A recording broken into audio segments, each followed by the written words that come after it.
what you're doing right now, at this very moment, is killing you.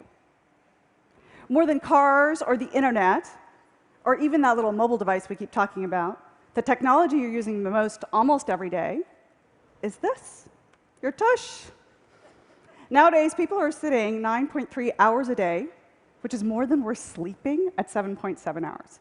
Sitting is so incredibly prevalent, we don't even question how much we're doing it. And because everyone else is doing it, it doesn't even occur to us that it's not OK. In that way, sitting has become the smoking of our generation. And of course, there's health consequences to this, scary ones, besides the waste. Things like breast cancer and colon cancer are directly tied to our lack of physical inactivity. 10%, in fact, on both of those. 6% for heart disease, 7% for type 2 diabetes, which is what my father died of. Now, any of those stats should convince each of us to get off our duff more, but if you're anything like me, it won't. What did get me moving was a social interaction. Someone invited me to a meeting, but couldn't manage to fit me into a regular sort of conference room meeting and said, I have to walk my dogs tomorrow. Could you come then? Seemed kind of odd to do. And actually, that first meeting, I remember thinking, I have to be the one to ask the next question because I knew I was going to huff and puff during this conversation. And yet, I've taken that idea and made it my own.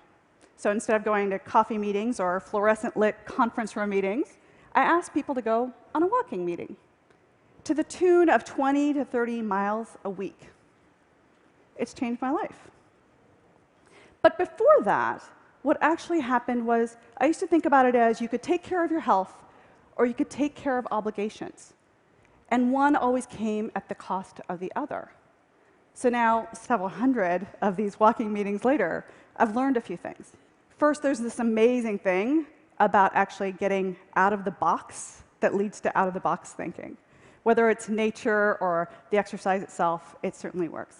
And second, and probably the more reflective one, is just about how much each of us can hold problems in opposition when they're really not that way. And if we're going to solve problems and look at the world really differently, whether it's in governance or business or environmental issues, job creation, maybe we can think about how to reframe those problems as having both things be true. Because it was when that happened with this walk and talk idea that things became doable and sustainable and viable. So I started this talk talking about the tush, so I'll end with the bottom line, which is walk and talk. Walk the talk. You'll be surprised at how fresh air drives fresh thinking, and in the way that you do, you'll bring into your life an entirely new set of ideas. Thank you.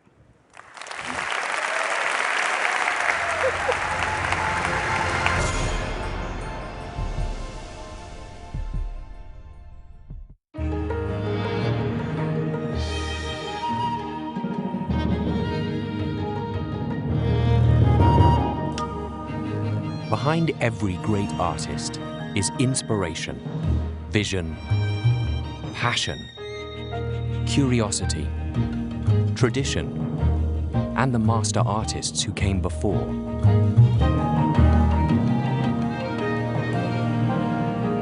Since 2002, the Rolex Mentor and Protégé Arts Initiative has paired promising young talents with established masters in the fields of dance, film, literature, music, theater, visual arts, and architecture.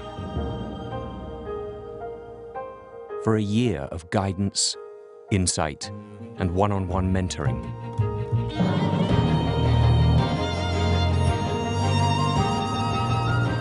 Helping ensure the world's artistic heritage is passed on from culture to culture and from one generation to the next. At Rolex, we're proud to carry on the centuries-old heritage of mentoring, because we believe behind every great artist is a great artist.